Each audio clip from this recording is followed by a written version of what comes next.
El exorcista. Cuarta parte. Y que mi clamor llegue hasta ti. El que vive en el amor, vive en Dios y Dios en él. San Pablo. Capítulo 1. En la refrescante oscuridad de su tranquilo despacho, Kinderman cavilaba sentado a la mesa. Corrigió levemente la dirección del rayo de luz de la lámpara. Ante él había referencias, transcripciones, pruebas, fichas policíacas, informes del laboratorio del crimen, notas garabateadas. Pensativo, había ordenado el conjunto en forma de rosa, como para desmentir la horrible conclusión a la que lo habían llevado todos aquellos datos, y que se resistía a aceptar. Engström era inocente. En el momento de la muerte de Dennings estaba en la casa de su hija, a la que había llevado dinero para que comprara drogas. Había mentido sobre su paradero aquella noche para protegerla y ocultar todo a la madre, la cual creía que Elvira estaba muerta, a salvo de todo daño y degradación. Pero no fue Carol quien informó a Kinderman de esto. La noche en que se encontraron en el pasillo de la casa de Elvira, el sirviente permaneció en obstinado silencio. Solo al advertirle a la hija que su padre podría estar implicado en el caso Dennings, ella se ofreció a decir la verdad. Había testigos para confirmarlo. Engström era inocente y mudo respecto a lo que estaba ocurriendo en casa de Chris MacNeil. Kinderman frunció el ceño ante la rosa formada por los papeles. Algo no quedaba bien en el collage.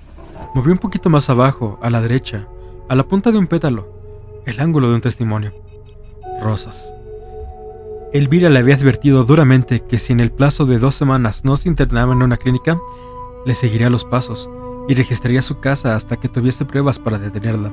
Pero sinceramente, no creía que ella lo hiciera. Había momentos en el que miraba fijamente a la ley sin parpadear, como lo haría en el caso del sol de mediodía, esperando que lo cegara momentáneamente para que alguna presa tuviera tiempo de escabullirse. Engström era inocente. ¿Qué quedaba? Respirando con dificultad, Kinderman apoyó una pierna sobre la otra. Luego cerró los ojos y se imaginó que se metía en una bañera llena de agua. Caliente, agua que lo acariciaba. Liquidación por cierre mental, se dijo. Nuevas conclusiones. Absolutamente todo debe desaparecer. Esperó un momento, no del todo convencido. Luego, absolutamente todo, agregó con firmeza. Abriendo los ojos, examinó de nuevo los desconcertantes indicios. La muerte del director Brooke Dennings parecía estar relacionada con las profanaciones cometidas en la iglesia de la Santísima Trinidad. Ambas tuvieron que ver con brujería, y el desconocido profanador bien podría ser el asesino de Brooke Dennings. Se ha visto que un experto en brujería, un sacerdote jesuita, visitaba la casa de los MacNeil. La hoja mecanografiada con blasfemias que se encontró en el altar había sido examinada en busca de posibles huellas digitales. Se encontraron impresiones a ambos lados. Algunas eran de Damian Carras, pero otras por su tamaño podían atribuirse a alguien con manos pequeñas, muy probablemente de un niño. Se había analizado el tipo de letra de la máquina utilizada en la tarjeta del altar, y comprobando con la carta sin terminar que Sharon Spencer arrugó y arrojó a la papelera, pero que cayó fuera de la misma. Mientras Kinderman interrogaba a Chris, él había cogido y se la llevó sin que nadie lo viera. Se comprobó que ambas habían sido escritas con la misma máquina. Sin embargo, de acuerdo con el informe, difería el tacto de las personas que habían mecanografiado ambos escritos. La persona que había escrito la hoja blasfemia tenía una pulsación mucho más enérgica que la de Sharon Spencer. Se trataba, pues, de una persona con práctica y de extraordinaria fuerza. Si su muerte no fue un accidente, Brooke Dennings había sido asesinado por una persona de una fuerza fuera de lo común. Engström había dejado de ser considerado como sospechoso. Al investigar en las oficinas de las líneas aéreas del interior del país, se había descubierto que Chris MacNeil había viajado con su hija a Dayton, Ohio. Kinderman sabía que la niña estaba enferma y que la llevaban a una clínica, pero la clínica en Dayton tenía que ser la Barringer. Kinderman comprobó que la niña había sido internada para su observación, aunque la clínica se negaba a declarar la naturaleza de su enfermedad. Se trataba, obviamente, de un trastorno mental. Los trastornos mentales graves dan en ocasiones una extraordinaria fuerza a los pacientes. Kinderman suspiró y cerró los ojos. Lo mismo, llegaba a la misma conclusión. Sacudió su cabeza. Luego abrió los ojos y clavó la vista en el centro de la rosa de papel, el descolorido ejemplar de una revista de noticias. En la tapa estaba Chris MacNeil y Regan. Contempló a la niña, la dulce carita pecosa, las colitas de caballo atadas con cintas, la mella que descubría al sonreír. Miró hacia la ventana invadida por la oscuridad. Había empezado a lloviznar. Bajó al garage, Se metió en el sedán negro, aparentemente particular, y condujo por calles brillantes y lustrosas de lluvia, hacia la zona de Georgetown. Aparcó en la acera este de la calle Prospect y permaneció sentado en el interior del coche, durante un cuarto de hora sentado, con la vista clavada en la ventana de Regan. ¿Debería llamar a la puerta y exigir verla? Bajó la cabeza, se restregó la frente. William F. Kinderman. Estás enfermo, vuélvete a casa. Toma algún medicamento y duerme. Miró de nuevo hacia la ventana y movió tristemente la cabeza. Lo había conducido hasta allí su atormentada lógica. Desvió la vista cuando un taxi se acercó a la casa. Puso en marcha el motor y el limpiabrisas. Se apeó del taxi un hombre alto, ya entrado en años. Vestía impermeable y sombrero negro, y llevaba en la mano una desvencijada maleta. Pagó al conductor y volvióse, permaneció inmóvil, con la mirada fija en la casa. El taxi se alejó y desapareció por la esquina de la calle 36. Kinderman partió rápidamente detrás de él para seguirlo. Al doblar la esquina, vio que el hombre de edad seguía parado bajo la luz de la lámpara, en medio de la niebla, como un melancólico viajero congelado en el tiempo. El detective hizo señales luminosas al taxi. En aquel momento, dentro de la casa, Carras y Carol sujetaban los brazos de Regan, mientras Sharon le inyectaban Librium, cuya cantidad hacía un total de 400 miligramos aplicados en 2 horas. Carras sabía que la dosis era muy elevada, pero tras un largo periodo de calma, la personalidad diabólica se había despertado de repente en un ataque de furia, tan frenético que el debilitado organismo de Regan no podría resistirlo mucho más tiempo. Carras estaba exhausto. Después de su visita al obispado aquella mañana, volvió a contar con Chris lo que había ocurrido. Luego dispuso la alimentación intravenosa para Regan. Regresó a su cuarto y se desplomó en la cama. Al cabo de solo 1 hora y media de sueño, el teléfono le había hecho saltar de nuevo. Sharon. Regan seguía inconsciente y el pulso era cada vez más lento e imperceptible. Corrió a la casa con su maletín de médico y ya junto a Regan, le aprisionó el tendón de Aquiles y esperó la reacción del dolor. No hubo ninguna. Le apretó fuertemente una uña y tampoco reaccionó.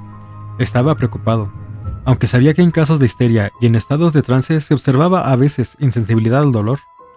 Ahora temía el coma, un estado que podía desembocar fácilmente en la muerte. Le tomó la presión arterial, máxima 9, mínima 6. Luego el pulso, 60 latidos. Durante 1 hora y media permaneció en la habitación examinándola cada 15 minutos, antes de quedarse tranquilo porque la presión sanguínea y el pulso se habían estabilizado, lo cual significaba que Regan no sufrió un shock, sino que se hallaba en estado de letargo. Le dejó instrucciones a Sharon para que le tomara el pulso cada hora. Entonces fue cuando logró conciliar el sueño, pero nuevamente lo despertó el teléfono del obispado. Le informaron que el exorcista sería Lancaster Merrin. Carras actuaría de ayudante. La noticia lo había dejado pasmado. Merrin, el filósofo paleontólogo, aquel intelecto asombroso y elevado espíritu. Sus libros habían causado revuelo en la iglesia, ya que interpretaban su fe en términos de ciencia, en términos de una materia que se halla aún en transformación, destinada a convertirse en espíritu y a unirse a Dios. Inmediatamente Carras llamó a Chris para darle la noticia, pero se encontró que ella ya lo sabía, y ya directamente por el obispado, el cual le había informado que Merrin llegaría el día siguiente. Le he dicho al obispado que Merrin puede quedarse en casa, dijo Chris. Total, serán unos 2 o 3 días a lo mucho, ¿no? Antes de responder, Carras vaciló. No lo sé. Y luego, dudando nuevamente, dijo: no se haga demasiadas ilusiones. Suponiendo que dé resultado, había respondido Chris. Su tono era deprimido. No he querido decirle que no resultaría, la animó. Solo quería insinuar que puede llevar tiempo. ¿Cómo cuánto? Depende. Él sabía que el exorcismo duraba en ocasiones semanas o incluso meses, y que a menudo fracasaba por completo. Esperaba que sacudiera esto último. Estaba seguro de que la cura por sugestión recaería una vez más, y por fin sobre él. Tal vez días o semanas, le dijo. ¿Cuánto tiempo le queda a Regan, padre Carras? Cuando colgó el teléfono, notóse oprimido, inquieto, recostado en la cama. Pensó en Merrin. Merrin sintió emoción y esperanza, seguidas por una deprimente inquietud. Habría sido natural que lo eligieran a él como exorcista. Sin embargo, el obispo lo había pasado por alto. ¿Por qué? ¿Por qué Merrin? ¿Ya lo había hecho antes? Cerrando los ojos, recordó que los exorcistas eran escogidos en consideración de su piedad y grandes cualidades morales, que, según un pasaje del Evangelio de San Mateo, cuando los apóstoles le preguntaron a Cristo por qué habían fallado en un exorcismo, Él les respondió: por su poca fe. Tanto el provincial como el rector sabían su problema. ¿Se lo habrían contado al obispo, alguno de los dos? Dio vueltas en la cama decepcionado. Se sentía algo indigno, incompetente, rechazado, y eso le dolía. Irracionalmente, pero le dolía. Por fin vino al sueño a llenar los huecos y desgarró su corazón. Pero el teléfono lo despertó de nuevo. Chris lo llamaba para informarle de nuevo. El nuevo desvarío de Regan. Al llegar tomó el pulso de la niña. Era firme, le volvió a inyectar Librium. Finalmente, en camino a la cocina, donde se unió a Chris para tomar café, estaba leyendo un libro de Merrin, que había pedido por teléfono. «Es demasiado elevado para mí», le dijo en tono suave, aunque parecía conmovida y profundamente impresionada. «Pero hay unas cosas tan bonitas, tan extraordinarias». Volvió atrás, varias hojas, hasta llegar a un pasaje que había marcado, y le pasó el libro a Carras, quien leyó: «Tenemos conocimiento del orden, la constancia y la perpetua renovación del mundo material que nos rodea, a pesar que cada una de sus partes es frágil y transitoria, y que son inquietos y migratorios sus elementos. Sin embargo, perdura. Está sometido a una ley de permanencia, y aunque muere una y otra vez, siempre vuelve a la vida. La disolución no hace más que dar nacimiento a nuevos modos de organización, y una muerte es la madre de 1000 vidas. Por lo tanto, cada hora es solo un testimonio de cuán efímera, y sin embargo, segura y cierta es la gran totalidad. Es como una imagen en el agua que siempre es la misma.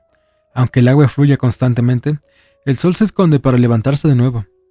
El día es engullido por la oscuridad de la noche, para nacer de ella, tan puro como si nunca hubiera apagado. La primavera se convierte en verano, y a través del verano el otoño, en invierno, para retornar con mayor seguridad a triunfar sobre esa tumba hacia la cual se ha acercado rápidamente desde su primera hora. Nosotros lloramos los capítulos de mayo porque se van a marchitar, pero sabemos que mayo es un día que se vengará de noviembre, por la rotación de ese solemne círculo que nunca se detiene, el cual nos enseña en la cúspide de nuestra esperanza que hemos de ser siempre equilibrados y que en la profundidad de la desolación no debemos desesperar nunca. «Sí, es hermoso», dijo Carras en tono suave. Mantenía los ojos clavados en la página. El bramido del demonio en la planta baja se hizo más fuerte. «¡Bastardo! ¡Porquería! ¡Piadoso hipócrita!». Ella siempre me ponía una rosa en mi plato por la mañana antes de ir a trabajar. Carras levantó la mirada con una pregunta en sus ojos. «Regan», le dijo Chris bajando la cabeza. «Perdone, pero me olvido de que usted no la conoció antes». Se sonó la nariz y se secó las lágrimas. «¿Quiere un poco de coñac en el café, padre Carras?», preguntó. «No, gracias». «La verdad es que el café no tiene gusto a nada», murmuró trémula. «Le pondré un poco de coñac, con permiso». Rápidamente abandonó la cocina. Carras, sentado, se quedó solo, tomándose el café. Estaba deprimido. Sentía la tibieza del jersey que llevaba debajo de la sotana. Lamentaba no haber podido consolar a Chris. Luego un recuerdo de su infancia brilló débil, y tristemente un recuerdo de Ginger, su perra de cruce, cada vez más flaca y aturdida dentro de una caja en el apartamento. Ginger estaba temblando de fiebre y vomitando mientras Carras le cubría con toallas y trataba de hacerle beber leche caliente, hasta que llegó un vecino y al comprobar que tenía moquillo, movió la cabeza y dijo: «Tu perra necesita inyecciones enseguida». Después, a la salida de la escuela, una tarde, por la calle, en filas a 2 hasta la esquina, su madre lo aguardaba allí, inesperadamente, aspecto triste, y le puso la mano reluciente, una moneda de $50. Júbilo, tanto dinero, y luego su voz suave y tierna: «Ginger ha muerto». Bajó la vista hasta la amarga y humeante negrura de su taza. Sintió sus manos vacías de consuelo y de remedio. «¡Piadoso bastardo!», el demonio todavía enfurecido. «Tu perra necesita inyecciones enseguida». Rápidamente volvió a dormitar de Regan. Allí la sostuvo mientras Sharon le ponía una inyección de Librium, con la cual la dosis ya era de 500 miligramos. Sharon le pasó un algodón con alcohol por el punto en que había clavado la aguja, mientras Carras observaba desconcertado a la niña. Las delirantes obscenidades parecían no ir dirigidas a nadie de los presentes en la habitación, sino más bien a alguien no visible o ausente. Desechó este pensamiento. «Vuelve enseguida», dijo Sharon. Preocupado por Chris, bajó a la cocina donde la encontró de nuevo sentada y sola. Ponía coñac en su café. «¿Estás seguro que no quiere un poco, padre?», preguntó. Denegando con la cabeza, se acercó a la mesa y se sintió fatigado. Mantenía los ojos fijos en el suelo. Oyó el característico ruido de la cucharilla removiendo el azúcar en la taza de porcelana. ¿Le ha avisado al padre de la niña?, preguntó. Sí, él llamó. Una pausa. Quería hablar con Rax. ¿Y qué le dijo usted? Otra pausa. Luego. Pues que se ha ido a una fiesta. Silencio. Carras no oía ya el ruido de una cucharilla. Levantó los ojos y vio que ella miraba al techo. Y entonces él también cayó en la cuenta de que habían cesado los gritos en la planta alta. Le debe de haber hecho efecto el Librium, dijo con alivio. Sonó el timbre de la puerta. Miró hacia esta y luego a Chris, con un interrogante en la mirada, y levantando una ceja con un gesto de temor. ¿Sería Kinderman? Segundos. Esperaron. Willie estaba descansando, Sharon y Carl en la planta alta. Nadie iba a abrir. Tensa, Chris se levantó bruscamente de la mesa y salió al living. Se arrodilló en un sofá y miró por la ventana, levantando ligeramente el visillo. Gracias a Dios, no era Kinderman, sino un anciano alto, de raído impermeable. Mantenía la cabeza pacientemente inclinada bajo la lluvia. Llevaba en la mano una maleta muy vieja y maltrecha. Por un momento, una de las hebillas brilló bajo el resplandor de la lámpara de la calle, al cambiársela de mano. El timbre volvió a sonar. ¿Quién será? Intrigada, Chris se bajó del sofá y caminó hasta el vestíbulo. Abrió la puerta dejando solo una rendija y escudriñó la oscuridad. Una fina llovizna le salpicó los ojos. El ala del sombrero del hombre le oscurecía la cara. Buenas noches, ¿qué desea? ¿Mistress McNeil? Le llegó una voz desde las sombras, voz amable, refinada, pletórica. Cuando él hizo ademán de quitarse el sombrero, Chris le indicó que pasara y luego, de repente, se encontró mirando aquellos ojos que la invadían, que brillaban inteligentes y cariñosamente comprensivos, con una serenidad que emanaba de su cuerpo y que le penetraba como un río de tibias aguas medicinales, cuya fuente estaba en él y en algo más allá de él, cuyo fluir era contenido pero impetuoso e interminable a la vez. Soy el padre Merrin. Por un momento permaneció atónita, contemplando aquella enjuta cara, ascética, aquellos pómulos que parecían tallados, brillantes como esmalte. Luego, rápidamente abrió del todo la puerta. «Oh, Dios mío, pase, por favor, pase. Estoy sinceramente, no sé dónde». Él entró y ella cerró la puerta. «No lo esperaba hasta mañana». «Sí, ya lo sé», oyó que decía. Al volverse, vio que el sacerdote tenía la cabeza inclinada hacia un lado y que miraba hacia arriba, como si escuchara, o más bien, como si sintiera alguna presencia invisible, alguna vibración distante, conocida y familiar. Lo observaba perpleja. Su piel parecía curtida por vientos extraños, por un sol que brillaba en otra parte, en algún lugar muy lejos del espacio y del tiempo. ¿Qué hace? Permítame, padre, debe pasar mucho. No se moleste, dijo él suavemente. Seguía atento, explorando. Es como una prolongación de mi brazo. Ya es muy vieja, es muy maltrecha. Bajó la vista con una cálida sonrisa en sus ojos. Ya me he acostumbrado a su peso. ¿Está aquí el padre Carras?, preguntó. Sí, está en la cocina. A propósito, ¿ya ha cenado usted, padre? Desvió su mirada hacia la planta alta, al oír el ruido de una puerta que se abría. Sí, he comido en el tren. ¿Está seguro de que no quiere tomar algo más? Una pausa, el ruido de la puerta que se cerraba. Bajó la vista. No, gracias. Qué lluvia más inoportuna, protestó ella, aturdida aún. Si hubiera sabido que venía, habría ido a la estación a esperarlo. Oh, no importa. ¿Le ha costado mucho encontrar un taxi? Solo unos minutos. Ya se la llevaré yo, padre. Era Carl que había bajado corriendo la escalera, y tras cogerle la maleta, lo condujo por el pasillo. Le hemos puesto una cama en el despacho, padre. Chris estaba inquieta, es muy cómoda y ha creído que quería estar solo. Le mostraré dónde está. Se había puesto en movimiento, pero se detuvo. ¿O prefiere saludar antes al padre Carras? Antes me gustaría ver a su hija, dijo Merrin. Ella pareció desconcertada. ¿Ahora mismo, padre? Él volvió a mirar hacia arriba con distante atención. Sí, ahora mismo. Debe de estar durmiendo. Creo que sí. Bueno, sí. De repente Chris retrocedió al oír un ruido que venía de la planta alta. Era la voz del demonio, tonante y apagada a la vez, que gruñía como si pronunciara un sepelio.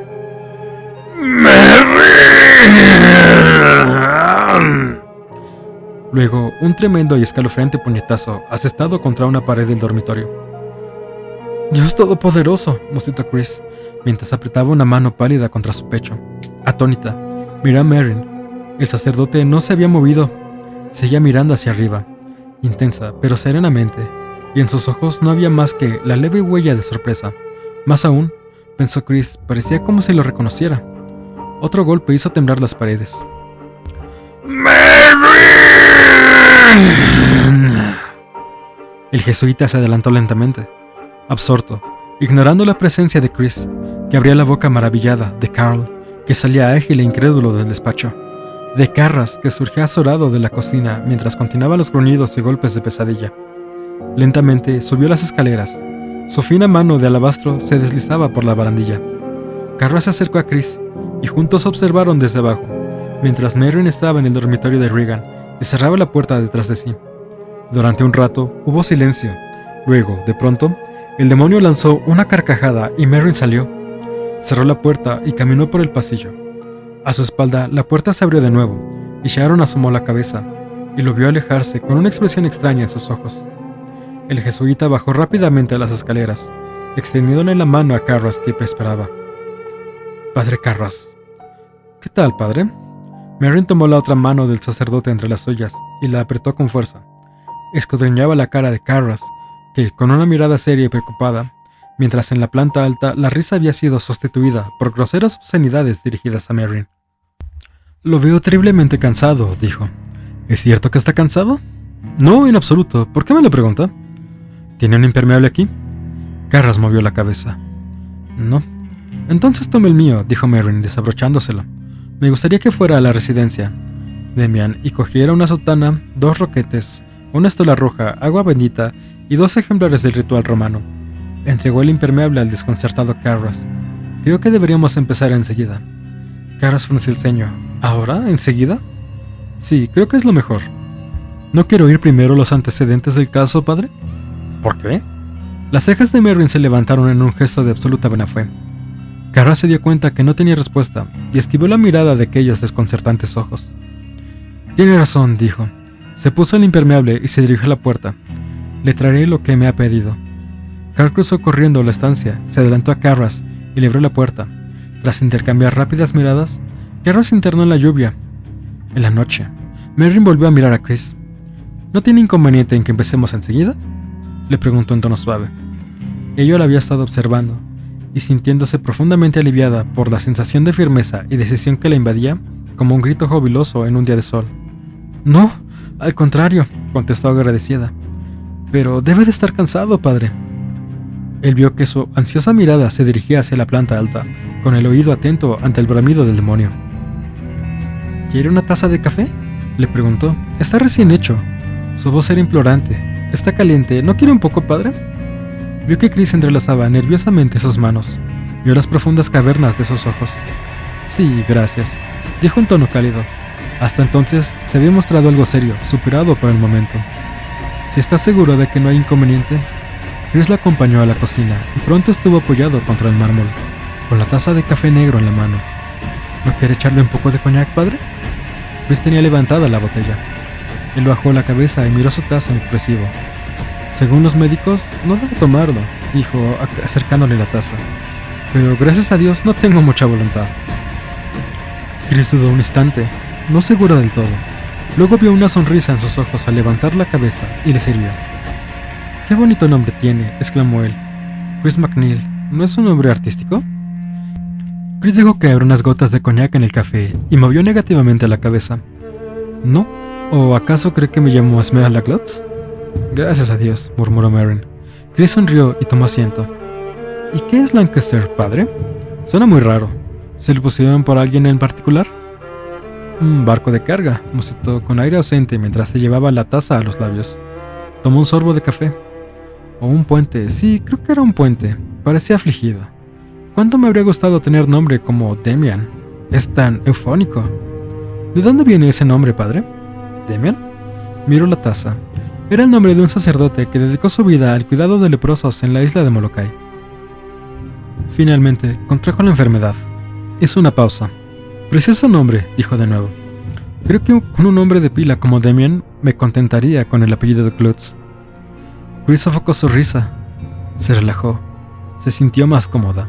Y durante varios minutos, ella y Merrin hablaron de pequeñas cosas cotidianas. Al fin, Sharon apareció en la cocina, y solo entonces Merrin hizo un ademán de irse. Fue como si hubiera estado esperando su llegada, porque de inmediato llevó su taza al fregadero, la enjuagó y colocó con cuidado en el secador. Muy rico el café, era justamente lo que necesitaba, dijo mientras Chris se levantaba. Lo acompañó a su cuarto. Él le dio las gracias y siguió hasta la puerta del despacho. Si necesita algo, padre, solo dígalo, no tiene más que decírmelo, por favor. Mary le puso una mano en el hombro y lo presionó como para tranquilizarla. Chris sintió que fluían a su interior una fuerza y un afecto indefinible. Paz. Sintió paz y un extraño sentimiento de... ¿seguridad?, se preguntó. Es usted muy amable, y sus ojos sonreían. Gracias. Retiró la mano y la vio alejarse. Tan pronto como ella se fue, un agudo dolor le hizo contraer la cara. Entró en el despacho y cerró la puerta. Extrajo una cajita de aspirina Bayer de un bolsillo del pantalón. La abrió, sacó una píldora de nitroglicerina y la puso cuidadosamente bajo su lengua. Chris entró en la cocina, se detuvo junto a la puerta y miró a Sharon, que estaba de pie al lado de la cocina, con la palma de la mano apoyada en la cafetera, esperando que el café volviera a calentarse. Chris se acercó a ella preocupada. «Querida», le dijo suavemente, «¿por qué no descansas un poco?». No hubo respuesta. Sharon parecía absorta en sus pensamientos. Luego, volviéndose, miró a Chris inexpresivamente. «¿Perdón, me has dicho algo?». Chris observaba la expresión de su cara, su mirada ausente. «¿Qué ha pasado allá arriba, Sharon?», preguntó. «¿Qué ha pasado dónde?». «Cuando ha subido el padre Merrin». «Ah, sí». Sharon frunció el ceño, desvió su mirada ausente hacia un punto en el espacio, entre la duda y el recuerdo. «Sí, ha sido curioso». «¿Curioso?». «Extraño». Ellos solo... Hizo una pausa. Bueno, solo se miraron fijamente en un rato y luego Regan... Esa cosa dijo... «¿Qué?». «Esta vez vas a perder». Chris la observaba esperando. «¿Y después?». «Eso fue todo», respondió Sharon. El padre Merrin dio media vuelta y salió de la habitación. ¿Qué aspecto tenía? «Curioso». «Por Dios, Sharon, piensa en otra palabra», exclamó Chris. Iba a decir algo más cuando se dio cuenta de que Sharon había inclinado la cabeza, abstraída, como si estuviera escuchando. Chris miró hacia arriba y la vio también. El silencio, el repentino cese del rugido diabólico, pero también algo más. Algo que crecía. Las dos mujeres se miraron de reojo. ¿No oyes tú también?, preguntó Sharon en un hilito de voz. Chris asintió. La casa. Algo había en la casa, una tensión, pero ese algo iba haciéndose cada vez más denso. Un latido, como de energías que se agitaban. El sonido del timbre pareció irreal. Sharon se volvió. «Abriré yo». Caminó hasta el vestíbulo y abrió la puerta. Era Carras, que traía un gran cajón. «Gracias, Sharon». «El padre Merrin está en el despacho», le dijo. Carras se encaminó rápidamente hacia allí, llamó con suavidad y entró con la caja. «Perdón, padre», dijo, «he tenido un pequeño...». Se detuvo en seco. Merrin, con pantalón y jersey, estaba arrodillado rezando al lado de la cama, con la frente apoyada sobre sus manos juntas. Carras se quedó en un instante petrificado, como si al volver una esquina se hubiese encontrado con un niño, que era el mismo, pasando apresuradamente a su lado, con la cazuela al brazo, sin reconocerlo. Carras dirigió sus ojos hacia la caja abierta, hacia las gotitas de lluvia que habían caído sobre el almidón. Luego, lentamente se acercó al sofá y esparció en él, sin hacer ruido, el contenido de la caja. Cuando hubo terminado, se quitó el impermeable, lo dobló cuidadosamente y lo dejó en una silla. Al observar a Merrin, vio que el sacerdote se santiguaba. Desviando la vista, cogió el roquete más grande.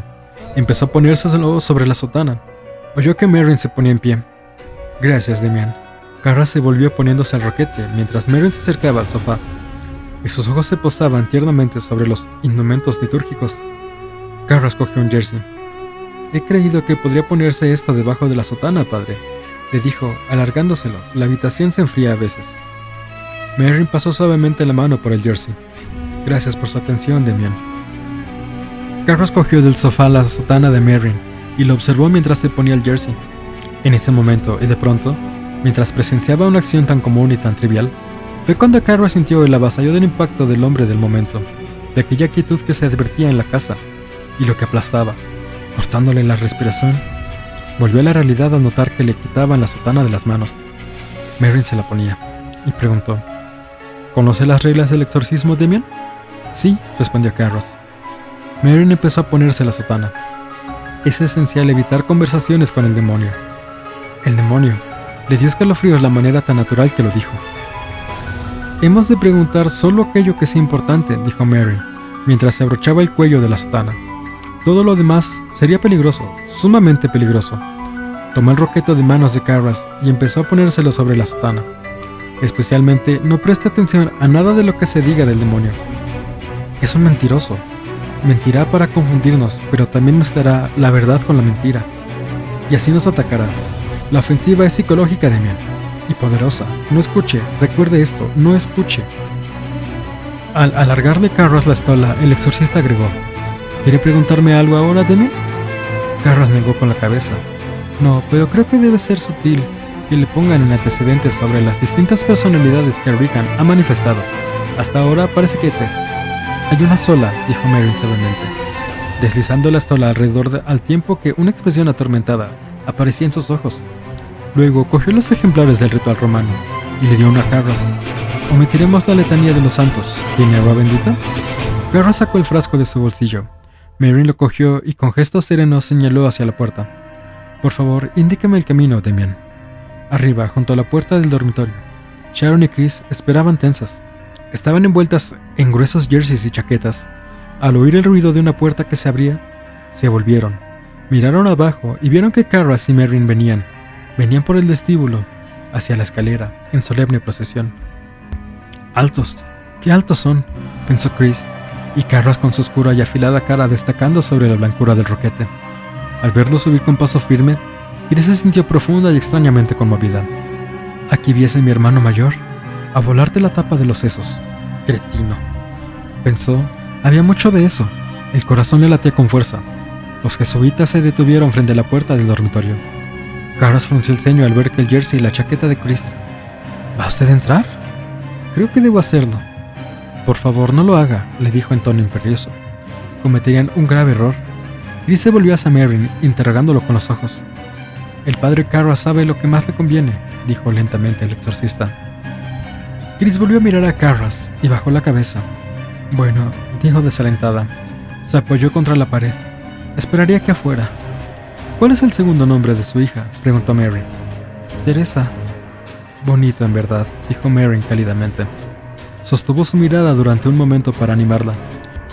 Luego miró hacia la puerta y de nuevo Chris sintió aquella tensión, aquella oscuridad que se hacía cada vez más densa.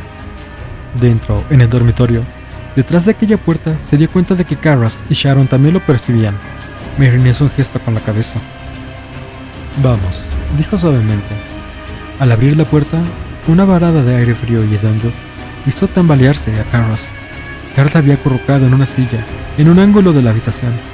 Vestido con cazadora color verde oliva, desteñida, volvió expectante hacia Carras. Rápidamente el jesuita dirigió la mirada al demonio. Los ojos llameantes de furor estaban fijos más allá, detrás de él, en el vestíbulo, en Merrin. Carras se adelantó al tiempo que Merrin entraba lentamente, alto y erguido hasta quedar al lado de la cama. Allí se detuvo y bajó la vista hacia el oído. Una reprimida quietud pesaba sobre el dormitorio.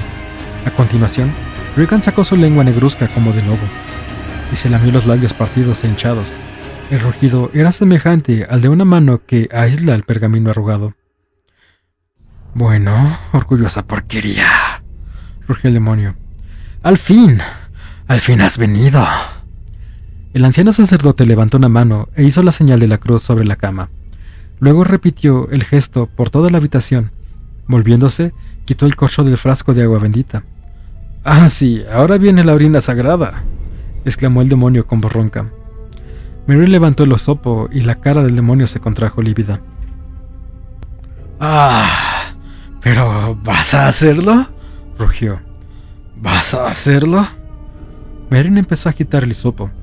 El demonio levantó violentamente la cabeza, la boca y los músculos del cuello le temblaron con furia. Sí, salpica, Merrin, empápanos, inúndanos en tu sudor. Tu sudor está santificado, San Merrin. Silencio, cállate. Las palabras soltaron como dardos. Carras retrocedió y desvió la mirada hacia un lado, maravillado, ante la firmeza de Merrin, que miraba a Regan de una manera fija y dominante, y el demonio se cayó. Le devolvió la mirada, pero ahora los ojos eran vacilantes. Parpadeaban, cautelosos.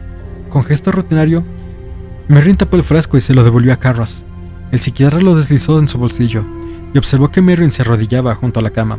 Cerraba los ojos y empezaba a rezar como en un murmullo. «Padre nuestro».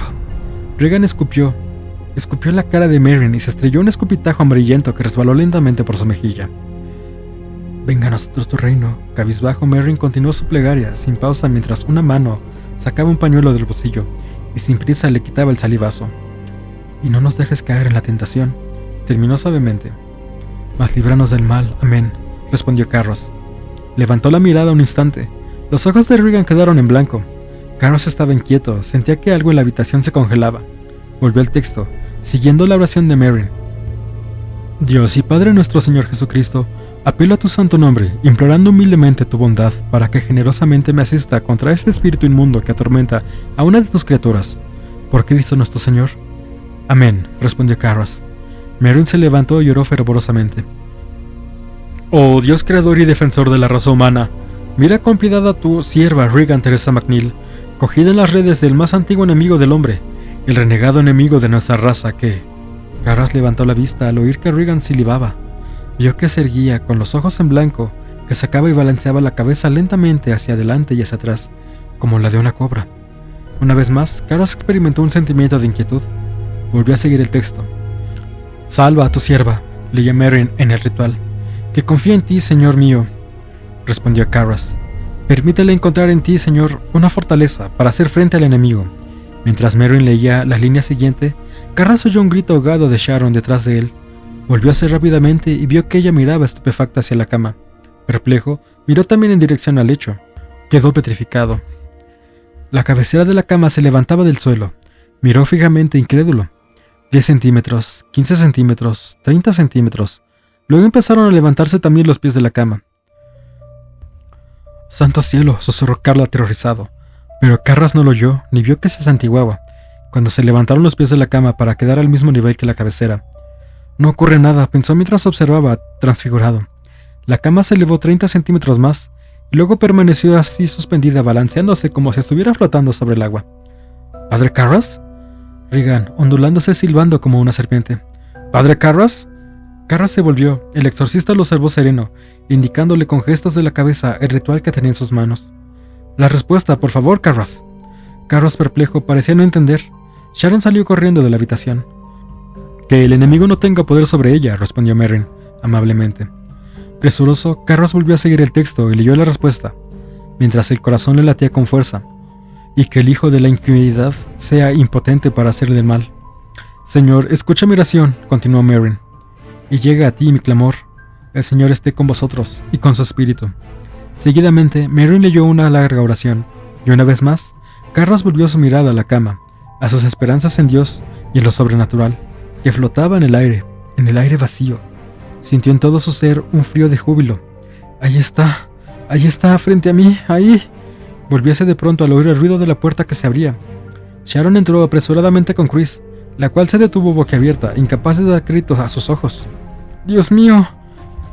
«Padre Todopoderoso, sempiterno Dios». El exorcista levantó la mano e hizo 3 veces la señal de la cruz sobre la frente de Regan, en tanto proseguía leyendo del ritual. «Que enviaste al mundo a tu hijo, engendrado para aplastar al león rugiente». Cesó el silbido y de la boca estirada en forma de O salió un berrido que crispó los nervios. «Arrebata de la perdición y de las garras del demonio a este ser humano creado a tu imagen y...». El berrido se hizo más fuerte, desgarrado. «Dios es Señor de todo lo creado». Merrin estiró la mano y apretó una punta de su estola contra el cuello de Regan. «Mientras seguí rezando por cuyo poder hiciste caer del cielo a Satán como un rayo, infunde terror en la bestia que causa desolación en tu viña». Cesó el berrido. Un silencio sonoro, luego un pútrido vómito verduzco empezó a manar de la boca de Regan, en lentos y regulares borbotones, que fluían como lava y iban cayendo en la mano de Merrin. Pero él no lo retiró. «Permite que tu poderosa mano arroje a este cruel demonio fuera de Regan Teresa McNeil que...». Carras apenas se dio cuenta de que se abría la puerta y de que Chris salía corriendo de la habitación. «Avienta a este perseguidor de los inocentes». La cama empezó a balancearse lentamente, a dar sacudidas, a cabecear. El vómito aún fluía de la boca de Regan cuando Merrin, con calma, le arregló la estola de modo que quedara firme en su cuello. «Da ánimo a tu siervo para oponerse valientemente a este réprobo dragón, a fin de que él no menosprecie a aquellos que ponen su confianza en ti y...».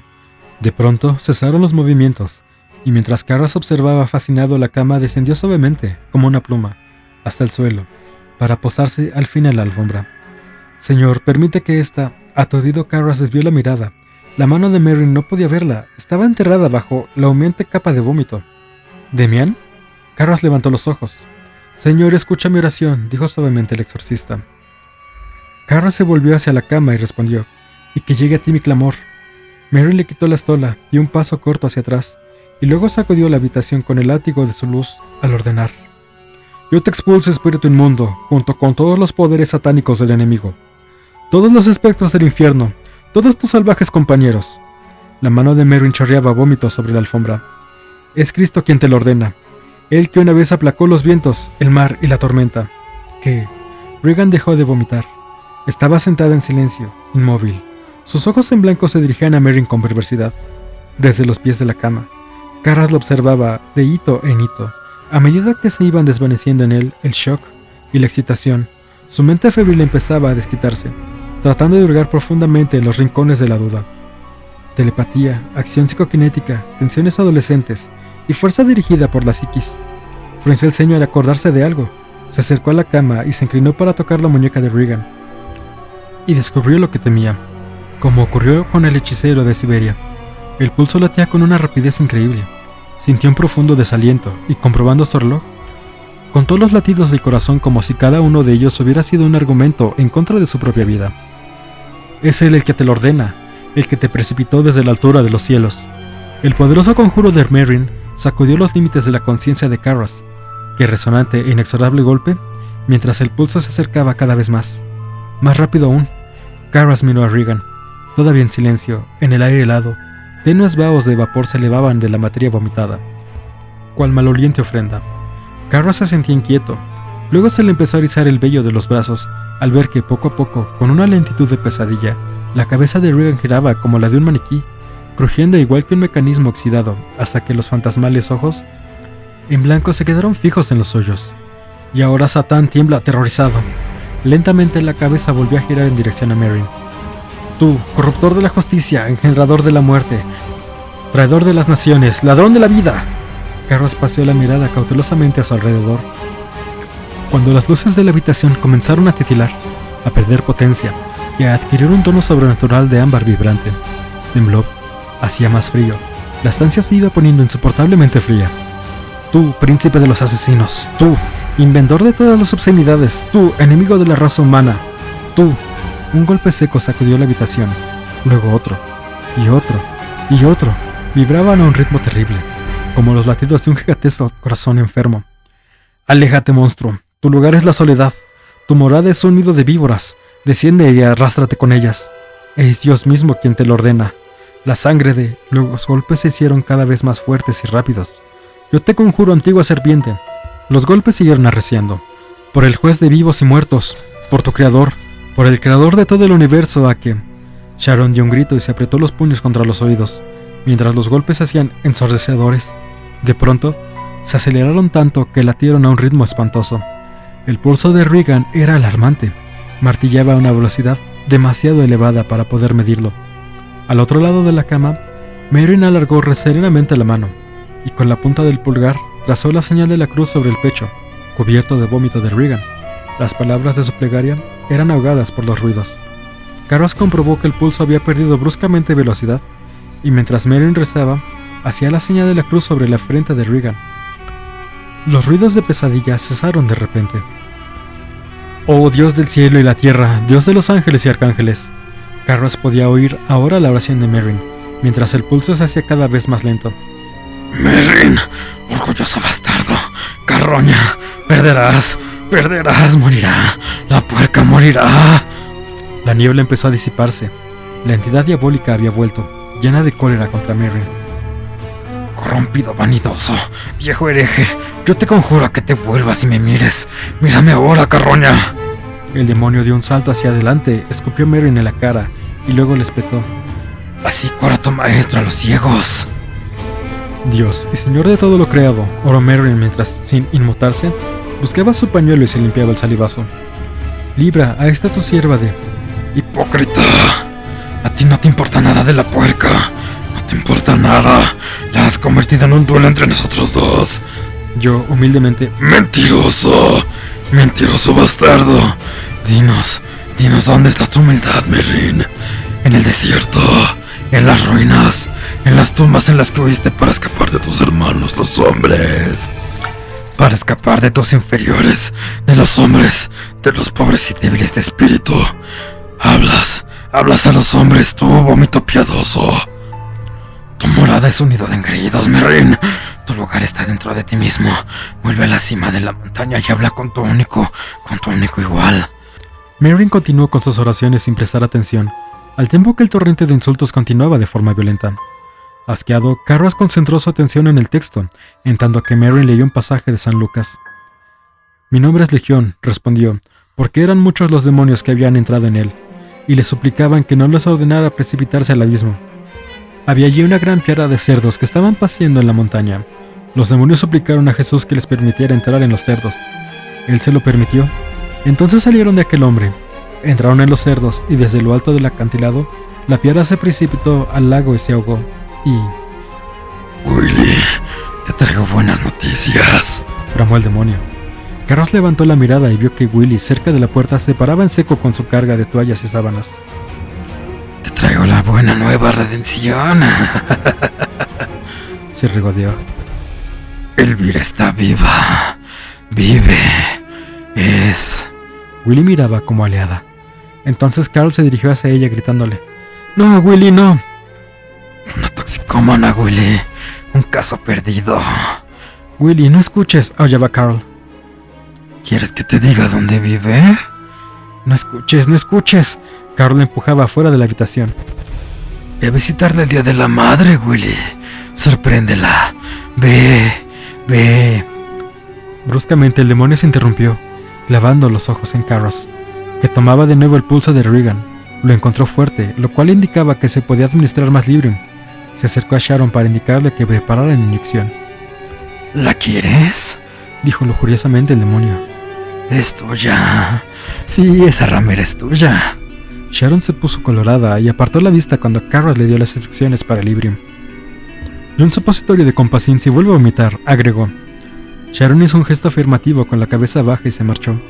Al pasar junto a la cama, aún cabizbaja, Regan le gritó.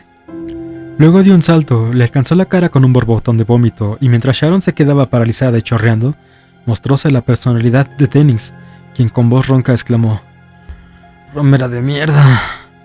Sharon huyó de la habitación. La personalidad de Dennings hacía ahora muecas de disgusto.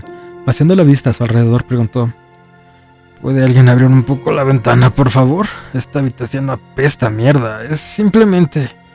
«Oh, no lo hagan», se corrigió. «No, por todos los cielos, no lo hagan, pues podría morir alguien más». Luego se rió, guiñó los ojos monstruosamente a Carras y desapareció. «Es él quien te expulsa». «¿Lo hace? ¿Realmente lo hace?». Había vuelto el demonio. Merrin prosiguió con sus conjuros, las aplicaciones de la estola y el constante trazado de la señal de la cruz, mientras el demonio seguía vomitando obscenidades. Demasiado largo, se decía Carras. El paroxismo se prolongaba demasiado. «Ahora viene la madre de la puerca inmunda», rugido del demonio. Al volverse Carras vio que Chris se acercaba con un trozo de algodón y una jeringuilla. Cabizbaja oyó las injurias del demonio. Carras, con el ceño fruncido, se adelantó hacia ella. «Sharon se está cambiando de ropa», le explicó Chris. «¿Y Carl está...?» Carras le interrumpió con un «está bien», y ambos se acercaron a la cama. «Ven a ver tu obra, madre ramera. Ven». Chris trataba desesperadamente de no escuchar, de no mirar, mientras Carras sujetaba los brazos de Regan, que no oponía resistencia. «Miren esta mujer repulsiva. Miren a la ramera asesina», se enfurecía el demonio. «¿Estás contenta? Tú has sido la causa, sí, tú, con tu carrera. Antes que nada, tu carrera, antes que tu marido. Antes que nada, antes que ella, antes que...». Carras miró en torno a sí. Chris estaba como petrificada. «Siga», le ordenó. «No le haga caso, prosiga». «Tu divorcio. Acude a los curas. Los curas no te ayudarán». La mano de Chris empezó a temblar. «Está loca, está loca. La puerca está loca. Tú la has llevado a la locura, al asesinato. Y No puedo. Con la cara contraída, Chris miraba la jeringuilla vacilante. Agitó la cabeza. No puedo hacerlo. Carras se la arrancó de las manos. No importa, desinfecte el brazo. Aquí, le dijo en tono firme. En su ataúd, hija de perra, No preste atención, le reiteró Carras. Entonces el demonio bruscamente se volvió hacia él, los ojos desorbitados de furia. ¿Y tú, Carras? Chris desinfectó el brazo de Regan. Ahora váyase, le ordenó Carras, mientras clavaba la aguja en el carne consumida. Ella salió corriendo. Sí, nosotros sabemos de tu cariño por las madres, querido Carras, rugió el demonio. El jesuita retrocedió acobardado, y por un momento no se movió. Después, lentamente retiró la aguja y miró a aquellos ojos en blanco. De la boca de Regan brotaba un cantorreo, una especie de salmo con voz clara y dulce como la de un niño corista. Tantum ergo sacramentum benemorre cernei. Era un himno que cantaba en la bendición de la custodia. Carras parecía exangüe mientras seguía el canto. Extraño y escalofriante, el himno sacro era un vacío en el que Carras sintió, con una terrible claridad, el horror de la noche que se aproximaba. Levantando la mirada vio que Merrin, toalla en mano, con movimientos cansados y suaves, el anciano limpiaba el vómito de la cara y el cuello de Regan. Et acim docentum. El canto de ¿quién será la voz?, se preguntaba Carras, y luego fragmentos de Ennings, la ventana. Obsesionado vio que Sharon regresaba y le quitaba la toalla a Merrin. Yo lo terminaré, padre, le dijo. Ya estoy bien. Quiero cambiarla y limpiarla antes de que administre compasín. ¿Podría esperar afuera un momento? Los dos sacerdotes salieron a la tibieza y oscuridad del vestíbulo y se apoyaron cansados contra la pared. Carras escuchaba el misterioso canturreo que venía de la habitación. Al cabo de unos momentos se dirigió suavemente a Merrin. Usted dijo antes que había solo una entidad. ¿Sí? Hablando en voz baja, con las cabezas juntas parecían estar confesándose. Todas las otras no son más que formas de ataque, continuó Merrin. Hay uno, solo uno, es un demonio. Abrióse una pausa. Luego Merrin afirmó con sencillez. Yo sé que usted duda de esto, pero mire a este demonio. Lo conocí una vez y es poderoso. Poderoso. Silencio. Carras volvió a hablar. Decimos que el demonio no puede afectar la voluntad de la víctima. Sí, así es, no hay pecado. Entonces, ¿cuál es el propósito de la posesión?, preguntó Carras con el ceño fruncido. ¿Qué sentido tiene? ¿Quién lo sabe?, respondió Merrin. ¿Quién puede tener la esperanza de saber? Pensó un momento. Después continuó sondeando. Pero yo creo que el objetivo del demonio no es el poseso, sino nosotros, los observadores. Cada persona en esta casa, y creo que lo que quiere Demian, que nos veamos a la larga como bestias, como esencialmente viles e inmundos sin nobleza, horribles e indignos. Y tal vez ahí está el centro de todo, en la indignidad, porque yo pienso que el creer en Dios no tiene nada que ver con la razón, sino que, en última instancia, es una cuestión de amor, y aceptar la posibilidad de que Dios puede amarnos. Merrin hizo otra pausa. Prosiguió más lentamente, abriendo su alma en un susurro. Él sabe. El demonio sabe dónde atacar. Hace mucho tiempo que me sentía desesperado por no poder amar a mi prójimo. Ciertas personas me repelían. ¿Cómo podría amarlas?, pensaba. Y eso me atormentaba. Demian me llevó a desconfiar de mí mismo, y partiendo de aquí, desconfiar de mi Dios. Se hizo añicos mi fe.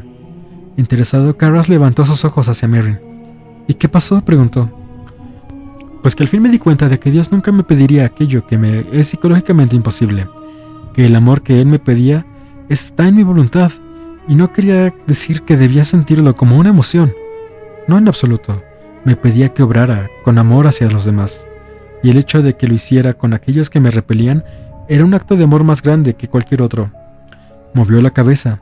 Sé que todo esto debe parecerle muy obvio a Demian, lo sé, pero entonces no alcanzaba a verlo. Extraña se era. ¿Cuántos maridos y mujeres?, exclamó con tristeza, creerán que ya no se aman porque sus corazones no se conmueven al verse. Ah, Dios querido, movió la cabeza afirmativamente. Demian, ahí radica la posesión, no tanto en las guerras como algunos quieren creer, y muy pocas veces en intervenciones extraordinarias como esta, la de esta niña, esta pobre criatura. No, yo la veo mucho más a menudo en cosas pequeñas, Demian, en los mezquinos o absurdos rencores, en las equivocaciones en la palabra cruel e insidiosa de las lenguas desatadas que lanzan entre amigos, entre amantes. Unas cuantas de estas cosas, susurró Merrin, y ya no es necesario que sea Satán el que dirija nuestras guerras, pues las dirigimos nosotros mismos. Nosotros mismos. Aún llegaba el canto del dormitorio. Merrin miró hacia la puerta y escuchó un momento. Y sin embargo, incluso de esto, del mal vendrá del bien. De algún modo que nunca podremos entender, ni siquiera ver. Merrin hizo una pausa. Quizá el mal sea el crisol de la bondad, manifestó. Y tal vez el propio Satán, a pesar de sí mismo, sirva de alguna manera para cumplir la voluntad de Dios. No dijo más. Y durante un rato permanecieron en silencio. Mientras Carras reflexionaba, le vino a la mente otra objeción. Una vez que el demonio es expulsado, dijo tanteado, ¿cómo se le puede impedir que vuelva a entrar? No lo sé, respondió Merrin. No lo sé. Me parece ser que nunca vuelve. Nunca.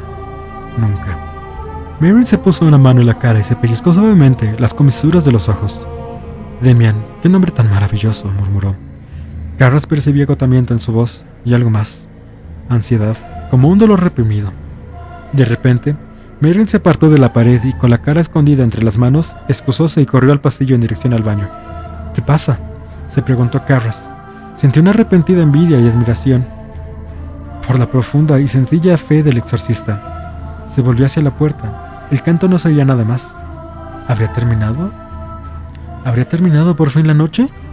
Minutos más tarde, Sharon salió del dormitorio con un montón de ropas y sábanas pestilentes. «Está durmiendo», dijo. Rápidamente desvió la mirada y se alejó por el corredor. Carras respiró hondo y regresó al dormitorio. Sintió el frío, percibió el hedor, caminó despacio hasta la cama. Regan dormida por fin pensó, él podría descansar. Tomó la delgada muñeca de Regan y miró la manecilla de su reloj. «¿Por qué haces eso, Dimi?», se le heló el corazón. «¿Por qué haces eso?». El sacerdote no podía moverse, no respiraba, no se atrevía a mirar en la dirección en la que procedía aquella voz doliente. No se animaba a ver aquellos ojos que estaban realmente allí. Ojos acusadores, ojos solitarios. Su madre. «Me abandonaste para ser sacerdote, Dimi. Me mandaste a un asilo. No mires. ¿Ahora me ahuyentas? No es ella. ¿Por qué haces eso?». Le zumbaba la cabeza, tenía el corazón en la boca. Cerró con fuerza los ojos mientras la voz se hacía implorante, asustada y llorosa. «Siempre fuiste niño bueno, Dimi. Por favor, tengo miedo. Por favor, no me eches, Dimi. Por favor. No es mi madre. Afuera no hay nada. Solo oscuridad, Dimi. Estoy sola». Parecía llorar. «No eres mi madre», susurró Carras con demencia. «Dimi, por favor. No eres mi...». «Oh, por el amor de Dios, Carras». Luego Dennis. «Miré, sencillamente no es justo que me echen de aquí. Por lo que a mí respecta, es una cuestión de justicia que esté aquí. Pequeña hija de zorra. Ella tomó mi cuerpo y tengo derecho a que se me permita permanecer en el de ella, ¿no le parece? Oh, por Dios, Carras, mírame. Vamos». «No muy a menudo se me deja representar mi papel. Mírame, Carras». Abrió los ojos y vio la personalidad de Dennis. Así está mejor. Mire, ella me mató.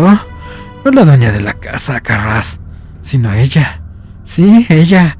Yo estaba solo en el bar cuando me pareció sentir que se quejaba en la planta alta.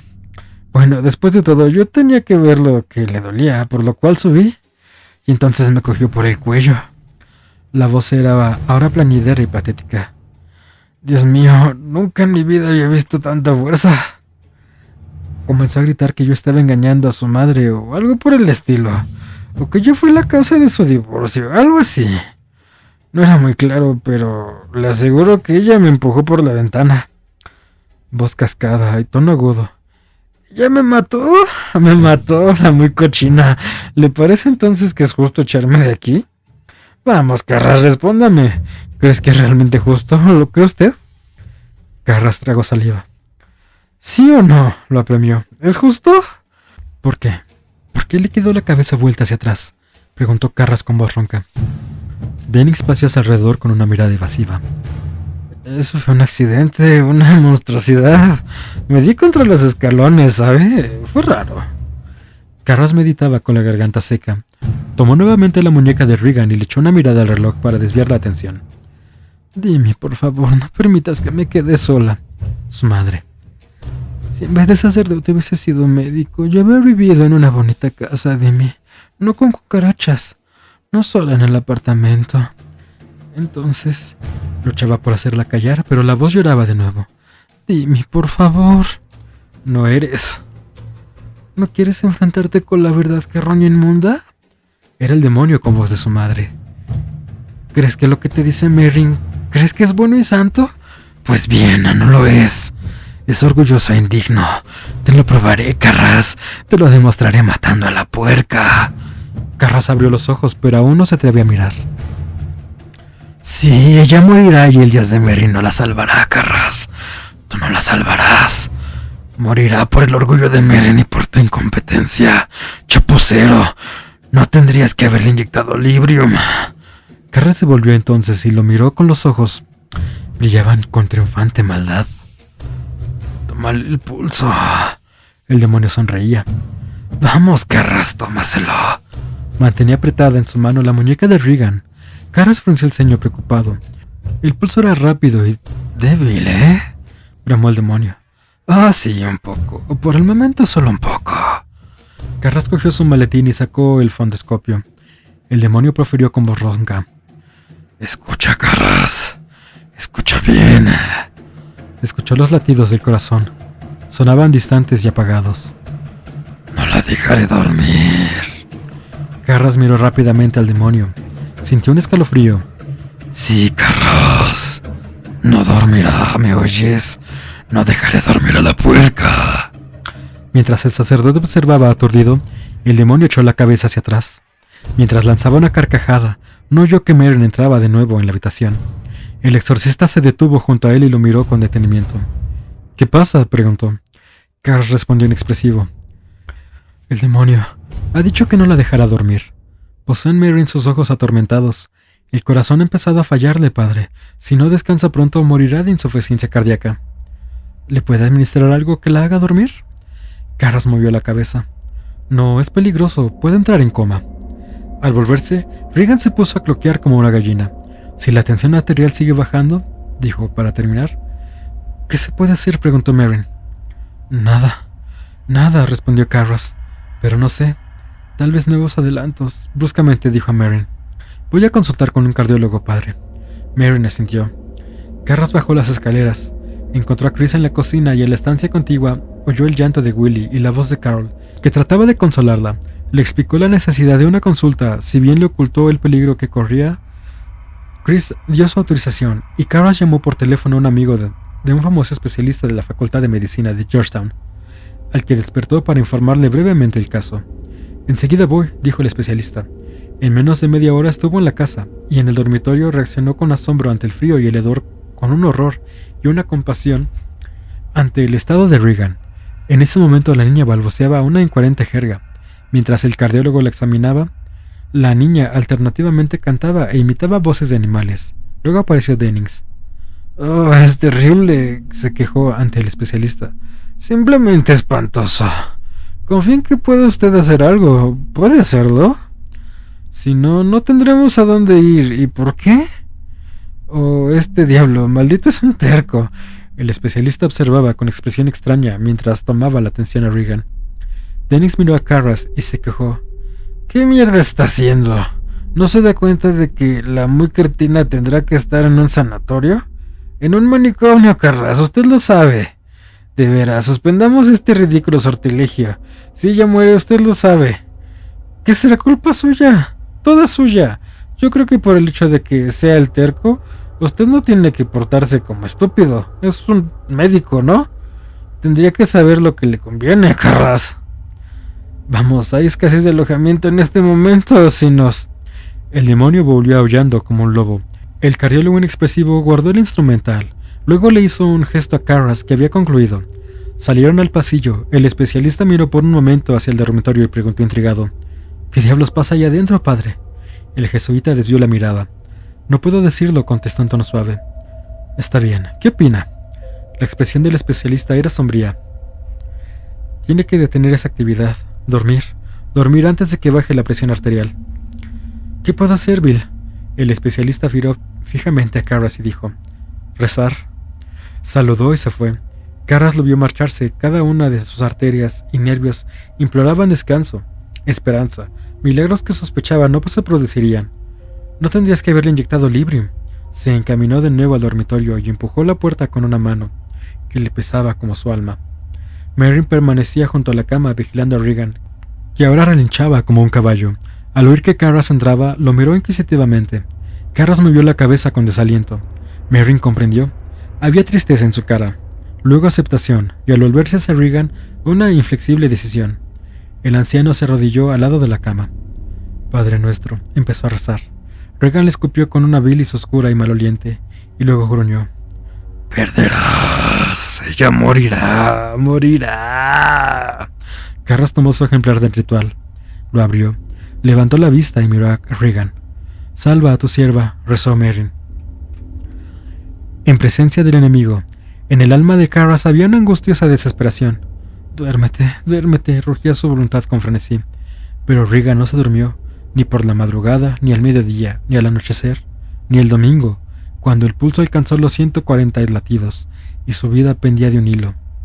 Los ataques se sucedían sin descanso, mientras Carras y Merrin repetían una y otra vez el ritual sin dormir, y Carras probaba febrilmente medicamentos. Trató de reducir los movimientos de Regan a un mínimo, atándola a la cama con una sábana y manteniendo a todos fuera de la estancia, para ver si la falta de solicitaciones acababa con las convulsiones.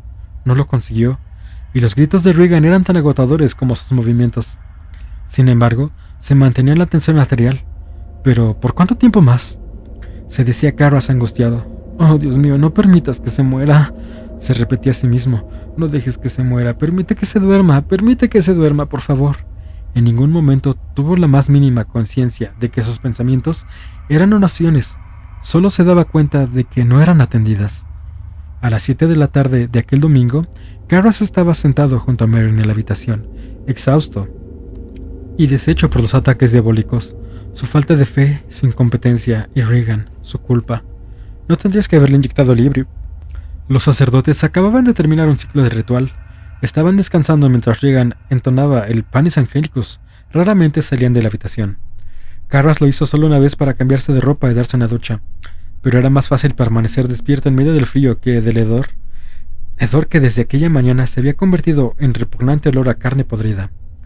Con los ojos enrojecidos y mirando febrilmente a Regan, Carras creyó percibir un ruido, algo que crujía de nuevo. Cuando pestañeaba, entonces comprendió que el ruido provenía de sus propios párpados resecos. Volvióse en dirección a Merrin. Durante aquellas horas, el exorcista había hablado muy poco, de vez en cuando algún recuerdo de su niñez, reminiscencias, pequeñas cosas, una historia acerca de un pato que tenía llamado Clancy. Carras estaba muy preocupado por él, la falta de sueño, los ataques del demonio. A su edad, Merrin cerró los ojos y apoyó la barbilla sobre el pecho. Carras miró a Regan y luego, cansado, se acercó a la cama. Le tomó el pulso y se apresuró a medir la tensión arterial. Al envolverle el brazo con el brazal del esfigmomanómetro, tuvo que pestañear repetidas veces, pues se le nublaba la vista. «Hoy es el día de la madre de mí». Por un momento fue incapaz de moverse. Sintió que el corazón se le retorcía dentro del pecho. Luego miró aquellos ojos que ya no percibían a los de Regan, sino que eran los tristemente acosadores de su madre.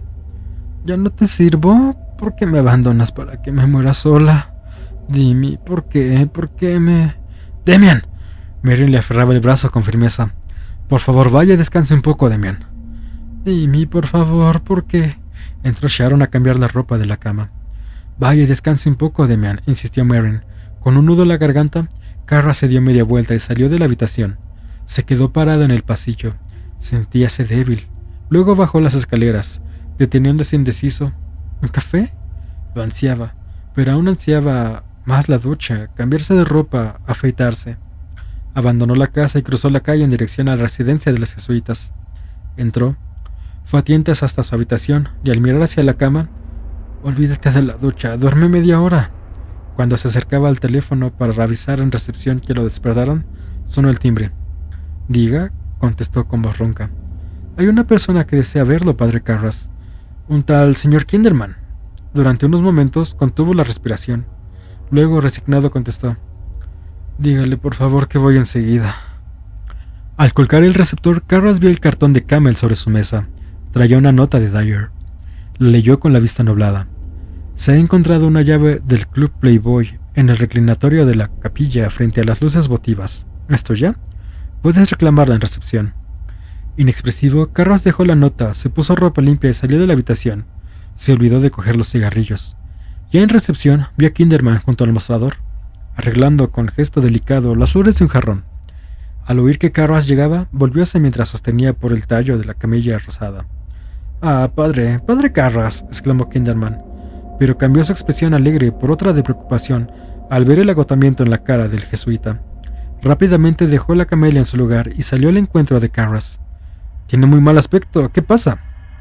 «Eso le ocurre tanto de correr por la pista. Deje de hacerlo, venga conmigo». Tomándolo por el codo, lo llevó hacia la calle. «¿Tiene un minuto disponible?», le preguntó al pasar por la puerta de entrada. «Escasamente», murmuró Carras. «¿De qué se trata?» «4 palabras. Necesito un consejo, solo un consejo». «¿Sobre qué?» «Se lo diré enseguida». Kinderman hizo un gesto con la mano como si rechazara una idea. «Caminemos, tomemos el aire». Pasó su brazo por el del jesuita y juntos cruzaron en diagonal a calle Prospect. «Ah, mire eso, hermoso, magnífico», señalaba la puesta del sol sobre el Potomac. En la quietud resonaban mezclas, las risas, las voces de aquellos estudiantes de Georgetown, frente a un bar situado cerca de la esquina de la calle 36. Uno le pegó un puñetazo a otro en el brazo y los dos empezaron a luchar amistosamente. «Ah, la universidad», se lamentó Kinderman señalando con la cabeza en dirección a los estudiantes. «Yo nunca fui, pero me habría gustado, me habría encantado». Advirtió que Carras contemplaba el crepúsculo. «Le digo en serio que tiene mal aspecto», repitió. «¿Qué le pasa? ¿Ha estado enfermo?» «¿Cuándo era el grano?», se preguntó Carras. «No, simplemente muy ocupado», respondió. «Afloje un poco entonces», exclamó Kinderman. «Vamos, afloje, usted sabe muy bien lo que le conviene. A propósito, ¿ha visto el ballet Bolshoi en Wargate?» «No, yo tampoco, pero me habría gustado. Las chicas son tan gráciles, tan agradables». Habían llegado a la barandilla del puente sobre el río. Apoyando un brazo, Carras miró de frente a Kinderman, quien con las manos sobre el antepecho contemplaba pensativo la otra orilla. «¿Qué desea, teniente?», preguntó Carras. «Ah, padre», suspiró Kinderman, «tengo un problema». Carras echó una brevísima mirada en dirección a la ventana cerrada del cuarto de Regan. «¿Profesional?» «Bueno, en parte, solo en parte». «¿De qué se trata?» «Es un problema, sobre todo». Vacilante, Kinderman viró el soslayo. «Una pregunta». El detective se volvió y apoyó la espalda contra la pared. Frunció el ceño con la vista en el suelo. Luego se encogió de hombros. No podía comunicárselo a nadie, y menos a mi superior. Simplemente no podía. No, de modo que he pensado... La cara se le iluminó repentinamente. Yo tenía una tía. Oiga esto. Es que es muy gracioso. Durante años ella tuvo terror a mi tío. Nunca se atrevía a decirle una palabra, y menos aún a levantar la voz. Nunca. Así, cuando se enojaba con él, por lo que fuere, corría al armario de su dormitorio, y allí, en la oscuridad, tal vez no lo crea usted, en la oscuridad, ella sola, entre las ropas colgadas y las polillas, insultaba. Insultaba a mi tío durante unos 20 minutos. Le decía exactamente lo que pasaba de él, y gritaba. Luego salía aliviada e iba a besarle en la mejilla. «Dígame, ¿qué es eso, padre Carras? ¿Una terapia?» «Y muy buena», dijo Carras sonriendo débilmente. «¿Y ahora yo soy su armario? ¿Eso es lo que quería decirme?» «En cierto modo», replicó Kinderman. Nuevamente bajó la vista. «En cierto modo, pero hay algo más serio, padre Carras». Hizo una pausa, porque el armario debe hablar, agregó en tono grave. «¿Tiene un cigarrillo?», preguntó Carras, y le temblaban las manos. El detective lo miró incrédulo. «¿Cree usted que voy a fumar con mi enfermedad?» «No, claro que no», murmuró, entrelazando las manos sobre la barandilla y mirándoselas. «Deja de hablar. ¿Qué médico no permita que Dios me ponga enfermo en la selva y en vez de Albert Schweitzer me encuentre solo con usted?» «¿Conoce todavía las verrugas con ranas, doctor Carras?» «No, con sapos», respondió Carras con voz apagada. «Hoy no se ríe», dijo Kinderman preocupado. «¿Pasa algo?» Carras negó con la cabeza. «Prosiga», le dijo suavemente. El detective suspiró mirando hacia el río. Como le iba diciendo, jadeó. Se rascó la frente con la uña del pulgar. Le decía que... «Digamos que estoy trabajando en un caso, padre Carras. Un homicidio». «¿Dennings?» No, puramente hipotético. Usted no lo conoce, en absoluto». Carras asintió. Parece ser un asesinato ritual, un ritual de brujería, continuó pensativo el detective. Tenía el ceño fruncido, elegía lentamente las palabras, y digamos que en esta hipotética casa viven 5 personas, y que una de ellas ha de ser el asesino. Hacía enfáticos movimientos con las manos. Eso lo sé. Lo sé positivamente. Luego hizo una pausa respirando despacio. Pero el problema, todas las evidencias señalan a una criatura, padre Karras. A una niña de 10 años, quizá 12. Podría ser mi hija. Mantenía la vista fija en el dique que se desviaba a lo lejos. Sí, ya sé que parece fantástico, ridículo, pero es verdad. Entonces, padre, llega a dicha casa un sacerdote muy famoso, y como quiera que se trata de un caso puramente hipotético, me entero por mi también hipotético genio que este sacerdote ha curado ya a cierto tipo de enfermedad, una enfermedad mental, hecho que mencionó solo de pasada por si le interesa. Karras sintió que palidecía. Bueno, también hay satanismo implicado en esta enfermedad y fuerza. Sí, una fuerza increíble. Y esa niña hipotética, digamos entonces, podría retorcer la cabeza de un hombre. Sí, podría. Hacía gestos afirmativos con la cabeza. Sí, podría. Ahora se pregunta uno, hizo una mueca pensativo. Esa niña no es responsable, padre. Es una demente. Se encogió de hombros. Y es solo una criatura. Una criatura. Movió la cabeza. Sin embargo, la enfermedad que tiene puede ser peligrosa. Podría ser para matar a otra persona. ¿Quién sabe? Nuevamente miró de soslayo hacia el río. Es un problema. ¿Qué hacer? Hipotéticamente, por supuesto. Olvidarlo y esperar que... Kinderman hizo una pausa. ¿Mejore? Se buscó el pañuelo. Padre, no sé. Se sonó la nariz. Es una decisión muy grave y simplemente terrible. Rebuscó una parte no usada del pañuelo. Terrible, y me molesta mucho ser yo el que tenga que tomarla. Se sonó de nuevo, dándose ligeros golpecitos en una de las aletas de la nariz. Padre, ¿qué será lo correcto en tal caso? Hipotéticamente, ¿cree usted que sería lo correcto hacer? Por un instante, el jesuita vibró en rebeldía. Se encontró con los ojos de Kinderman y respondió en tono suave. Le pondría en manos de una autoridad superior. Creo que ya está ahí en este momento, musitó Kinderman. Pues bien, yo la dejaré ahí. Sus miradas se encontraron de nuevo. Kinderman se guardó el pañuelo, tan hermoso, digno de ser visto. Se levantó la manga para mirar la hora. Tengo que irme, mi señora estará ya protestando de que la cena se enfría. Se volvió hacia Karras. Gracias, padre, me siento mejor, mucho mejor. A propósito, ¿podría hacerme el favor de dar un recado? Si ve a un señor llamado Engström, dígale, Elvira se halla en una clínica, está bien. Él lo entenderá. ¿Lo hará? Desde luego, si lo ve. Karras estaba desconcertado. No faltaría más, dijo. ¿No podríamos ir al cine una noche de estas? El jesuita bajó la vista y murmuró. Sí, muy pronto. Pronto, es usted como un rabino cuando habla del Mesías. Siempre pronto. Hágame otro favor, padre. El detective parecía seriamente preocupado. Dejé de correr por la pista durante un tiempo. Camine, descanse un poco, no exagere, ¿lo hará? Lo haré. Con las manos en los bolsillos, el detective miraba la calzada con aire resignado. Sí, ya sé, suspiró cansinamente. Pronto, siempre pronto. Cuando se disponía a marcharse cabizbajo, aún levantó una mano y la puso sobre el hombro del jesuita. Lo apretó. Durante un rato, Karras lo observó alejarse por la calle. Lo miró con asombro, con cariño, y con sorpresa al comprobar cuán misteriosas eran los laberintos del corazón. Levantó los ojos hasta las nubes teñidas de color rosado que flotaban sobre el río. Y luego, más al oeste, donde parecían deslizarse hasta los límites del mundo, resplandeciendo tenues como una promesa que se recuerda. Apoyó el dorso de su mano contra los labios y bajó la vista para esconder la tristeza que subía desde la garganta hasta los ojos. Esperó. Ya no se atrevía a enfrentarse con la puesta del sol. Miró de nuevo hacia la ventana de Regan. Luego regresó a casa. Sharon le abrió la puerta y le informó de que no había novedades. Llevaba un bulto de ropa maloliente, le dijo. Tengo que llevar esto allá abajo al lavadero. La miró. Pensó en lo bueno que sería tomar una taza de café, pero oyó que el demonio lanzaba de nuevo vituperios contra Merrin. Se dirigió a la escalera. Luego se acordó del recado. Carl, ¿dónde estaría?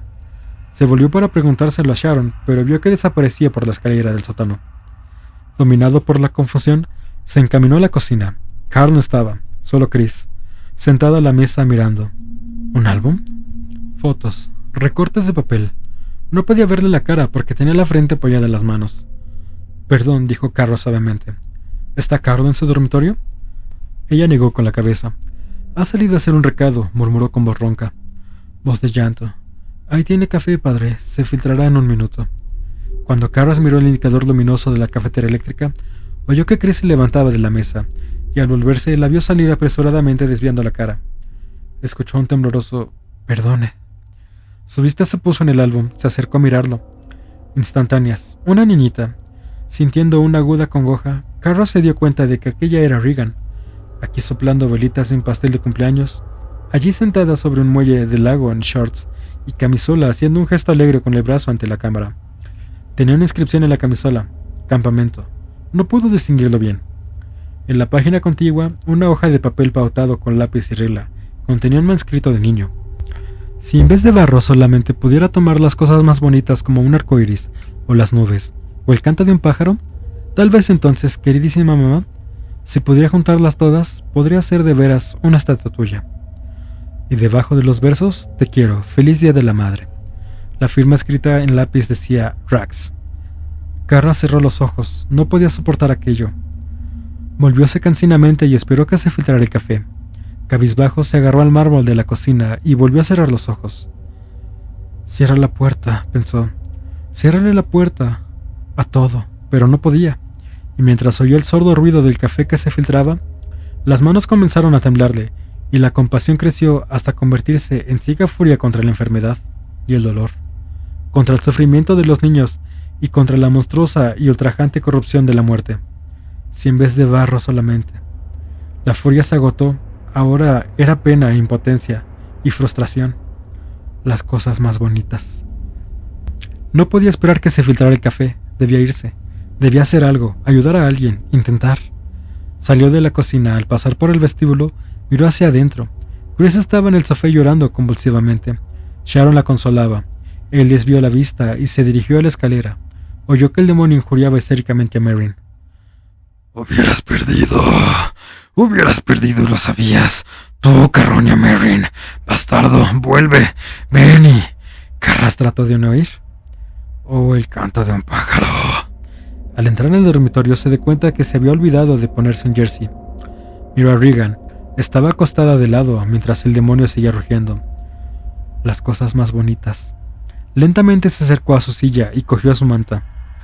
Solo entonces, en su agotamiento, notó la ausencia de Merrin. Al acercarse a la cama para tomar el pulso de Regan, casi tropezó con él. Yacía extendido boca abajo junto a la cama. Descoyuntado, horrorizado, Carras se arrodilló, le dio la vuelta, vio la coloración azulada en su cara. Le tomó el pulso. En su sobrecogedor instante de angustia, se dio cuenta de que Merrin estaba muerto. ¡Sagrada flatulencia! ¡Muérete! Carras, cúralo, rugió el demonio. Resucítalo y déjanos terminar. ¡Déjanos! Colapso cardíaco, arteria coronaria. Oh, Dios, se cogió Carras en un susurro. Dios mío, no. Cerró los ojos, agitando la cabeza sin poder creerlo. Desesperado, luego bruscamente, en un arrebato de aflicción, hundió el pulgar con fuerza en la pálida muñeca de Merrin, como si quisiera extraer de sus fibras el perdido pulso de la vida. Piadoso, Carras retrocedió y respiró profundamente. Entonces vio las píldoras envueltas en papel de estaño, esparcidas por el suelo. Al coger una comprobó con desaliento lo que ya sabía: nitroglicerina. Lo había sospechado. Carras, con ojos enrojecidos y llenos de dolor, contempló el rostro de Merrin. Vaya a descansar un poco, Demian. Ni los gusanos se comerán tu carroña. Al oír las palabras del demonio, Carras empezó a temblar dominado por una furia incontenible. No escuches. Homosexual. No escuches, no escuches. La cólera le hinchó en la frente una vena que latía amenazadora. Al coger las manos de Merrin y ponerlas piadosamente en forma de cruz, oyó que el demonio gruñía. Ponle ahora en las manos su bonete. Un putrido escupitajo se estrelló en un ojo muerto. Los últimos ritos, exclamó burlonamente el demonio. Volvió a apoyar su cabeza y rió salvajemente. Estremecido, Carras contemplaba el salivazo, con los ojos desorbitados. No se movió. No podía oír más que el rugido de su sangre. Luego, lentamente levantó la cara, demudada por un electrizante paroxismo de odio y furia. ¡Hijo de perra!, silabió Carras en un susurro que restalló en el aire como un látigo. ¡Bastardo! Aunque no se movía, parecía como si se desenmascarara, mientras los tendones del cuello se le estiraban como cables. El demonio dejó de reír y lo observó malignamente. Y vas perdiendo. Eres un perdedor. Siempre has sido un perdedor, prosiguió. Regan vomitó encima de él, pero Carras le ignoró y prosiguió. Si te atreves con los niños, dijo temblando. Con las niñitas, bueno, vamos a verte intentar algo más grande, vamos. Las manos extendidas como grandes ganchos carnosos que lo invitaban con ademanes lentos. Vamos, perdedor, intenta conmigo. Abandona a la niña y tómame a mí, entra en mí. Escasamente un minuto más tarde, Chris y Sharon oyeron los ruidos procedentes de arriba. Se encontraban en el despacho y ya más tranquila, Chris estaba apoyada en el pequeño mostrador del bar, mientras Sharon, en el otro lado, preparaba unos cócteles. Sharon dejó sobre el mostrador las botellas de vodka y de agua tónica, y ambas mujeres levantaron la mirada hacia el techo. Tropezones, golpes sordos contra los muebles, paredes. Luego la voz de... ¿El demonio? ¿El demonio? Obscenidades, pero otra voz. Alternadamente Carras. Sí, Carras, pero más fuerte, más profunda. No permitiré que le hagas daño. No vas a hacerle mal. Vas a venir con... A Chris se le cayó el vaso al retroceder, pues había oído un violento ruido, como algo que se hacía añicos. La rotura de un vidrio. Salieron corriendo del despacho y subieron precipitadamente las escaleras hacia la habitación de Regan, en la que rompieron violentamente. Vieron en el suelo la persiana de la ventana arrancada de sus soportes, y la ventana, el cristal estaba hecho pedazos. Aterrorizadas se abalanzaron hacia la ventana, y al hacerlo, Chris vio a Merrin caído en el suelo, junto a la cama. La impresión la paralizó. Luego corrió hacia él. Se arrodilló y contuvo el aliento. «Oh, Dios mío», gimió. Shar, ven aquí, rápido». Sharon alzó un grito de horror desde la ventana, y cuando Chris levantó la vista, pálida boquiabierta, Sharon pasó corriendo hacia la puerta. «Shar, ¿qué pasa?» ¡El padre Carras! Salió atropelladamente de la habitación. Chris se levantó y temblando corrió hacia la ventana. Miró hacia abajo, sintió una tremenda punzada en el corazón. Al pie de la escalinata que daba a la concurrida calle M, yacía Carras tumbado en medio de una muchedumbre que se iba congregando. Miró con horror. Se sintió paralizada y trató de moverse. «¡Mamá!», la llamaba una lánguida y llorosa vocecita. Chris contuvo el aliento y no se atrevía a creerlo. «¿Qué pasa, mamá? Oh, por favor, ven, mamá, por favor, tengo miedo, Chris volvió rápidamente y vio en el rostro de su hija lágrimas de confusión, una mirada suplicante. De pronto vio corriendo hacia la cama y llorando. «Rax, oh, mi pequeña, oh, Rax». Abajo, Sharon salió corriendo enloquecida hacia la residencia de los jesuitas. Pidió hablar urgentemente con Dyer. Este acudió de inmediato a la recepción. Sharon le explicó lo ocurrido. Dyer la miró con cara demudada. «¿Ha pedido una ambulancia? Dios mío, no he pensado en eso». Dyer dio enseguida instrucciones a la telefonista de la centralita, y luego salió corriendo seguido de cerca por Sharon. Cruzaron la calle, bajaron la escalinata. «Déjenme pasar, por favor, abran paso». Empujando a los curiosos, Dyer oyó desangrar las letanías de las indiferencias. «¿Qué ha pasado? Un tipo se ha caído por la escalinata». «¿Qué?». Sin duda estaba borracho. Ve cómo ha vomitado. «Vamos, que se nos va a hacer tarde». Por fin, Dyer pudo abrirse paso y durante un momento sobrecogedor se quedó helado en una dimensión eterna de dolor, en un espacio donde el aire era demasiado angustioso como para poder respirar. Carras yacía contorsionado como una marioneta, de bruces con la cabeza en el centro de un charco de sangre cada vez más amplio. Parecía mirar a lo lejos, con la boca abierta y la mandíbula dislocada. Aún vivía, y sus ojos se posaron en Dyer. Una mirada borrosa. Daba la impresión de brillar con júbilo. Una súplica, algo urgente. «Vamos, circulen, aléjense». Un policía. Dyer se arrodilló y puso una mano suave y tierna como una caricia sobre la cara magullada y herida. Un hilito de sangre fluía en su boca. «Demian». Dyer hizo una pausa para calmar el temblor de su voz, y vio en los ojos del moribundo un brillo tenue y ansioso, una cálida súplica que inclinó más. «¿Puedes hablar?». Lentamente Carras estiró una mano hasta coger la muñeca de Dyer, que apretó con suavidad. Dyer luchaba por contener las lágrimas. Se inclinó aún más hasta poner la boca en el oído de Carras. «¿Quieres confesarte, Demian?». Un apretón. «¿Te arrepientes de todos los pecados de tu vida y de haber ofendido a Dios Padre Todopoderoso?».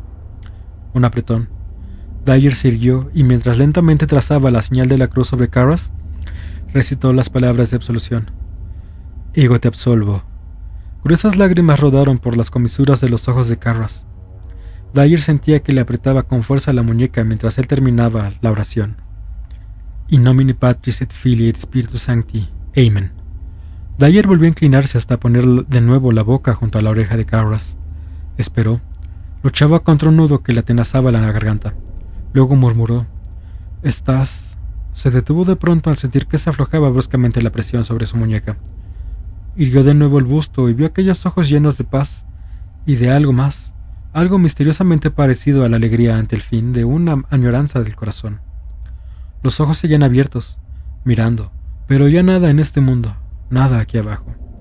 Lenta y mansamente, Dyer le cerró los párpados. Oía a lo lejos el silbido de la sirena de la ambulancia. Empezó a decir adiós, pero no pudo terminar. Inclinando la cabeza lloró. Llegó la ambulancia, pusieron a Carras en una camilla, y cuando lo estaban cargando, Dyer trepó y se sentó junto al médico. Estiró la mano y tomó la de Carras. «Ya no puede hacer nada por él, padre», dijo el médico con voz amable. «No lo haga más duro para usted. No venga». Dyer mantuvo la vista clavada en la cara deshecha. Movió la cabeza. El médico dirigió la mirada hacia la puerta trasera de la ambulancia, donde el conductor esperaba pacientemente. Le hizo un gesto afirmativo, y el hombre cerró la puerta desde la acera. Sharon observaba atónita mientras la ambulancia partía lentamente. Oyó murmullos de los curiosos.